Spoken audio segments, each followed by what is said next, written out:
In a Vancouver neighborhood full of yellow grass, one yard stands out. This year, I actually watered it. I took the time to water it this year. All summer long, Shawayne Hodges' garden hose has been stationed in her front yard, driving up her water bill. The reason why? Hodges says her landlord fined her $125 for yellow grass. Yeah. They called it a non-compliance fee. Then another $125 to tape the fee notice to her front door. Go figure. And that's not all. Hodges says representatives for her management company, Zenith Properties Northwest, entered her home for an inspection and took pictures of a bowl of dog food and a bed that had been slept in, then billed her for an unauthorized pet and another occupant in the house. Within that walkthrough, I was charged $930. Hodges says the pet food was from when her mom's dog visited, and her 22-year-old son had been staying with her. After those charges and others, Hodges owed Zenith thousands in non-compliance fees.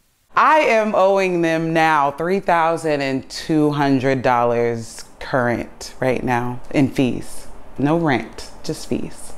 Hodges has 3 young children and moved to Vancouver because it was cheaper than Portland. She rented this home with the help of Section 8 housing vouchers for $18.95 a month, though at the end of 2022, Hodges says Zenith tried to raise her rent $900. The Vancouver Housing Authority rejected the increase, saying it wasn't reasonable. After the rent increase was rejected, fees began. It's stressful. It's stressful.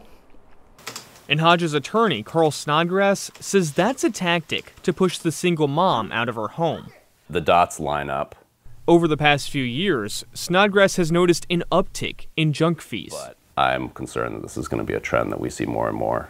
Already, they've had a big impact. Days after our interview, Hodges moved to Georgia due to these fees. Zenith relisted her home for $500 more a month. It gives me the message that we're not wanted over here. And Andy Silver, CEO of the Vancouver Housing Authority, says these fees have the biggest impact on the most vulnerable. You find people in a situation where they either have to move and find another place to live, or they realize they're going to fall behind. We reached out to Zenith for an interview. They rejected our request, so said that they would answer questions via email. Though when we emailed over those questions, they instead sent us a statement saying, quote, Zenith has followed the terms of the agreement, which is compliant with Washington landlord-tenant state law. They refuse further comment. These companies are realizing that they can get away with higher and higher fees. If Hodges lived in Oregon or Seattle, laws and ordinances would limit these junk fees. Yeah. In Vancouver, there isn't any regulation for it. Vancouver city officials say they haven't discussed an ordinance to curb these fees because they're heavily focused on making housing more affordable. We need to have a better understanding of the issue at this point. And Vancouver's Economic Prosperity Director, Patrick Quinton, says even if Vancouver implements an ordinance, that won't impact tenants in other parts of Clark County. We're hopeful that the legislature will also take up action on this. Legislators tried last year. The Washington House of Representatives passed House Bill 2114, which would have limited fees, though the bill died in the Senate after pushback that it would lead to higher rents. We intend to bring that bill back. We'll have a new legislature in session. It's an election year. Nicole Macri is a Democratic state representative. She says Washington needs to address junk fees and rising rents. We need to both protect renters and make sure that they can have access to stable, affordable housing while appreciating that costs do go up to operate housing. Though until that happens, junk fees are becoming more common, driving more renters out of Washington. I've never dealt with anything like this, ever. In Vancouver, Thomas Schultz, KGW News. And Thomas tells us that since Hodges moved out, Zenith has charged her $12,000 for repairs to the home.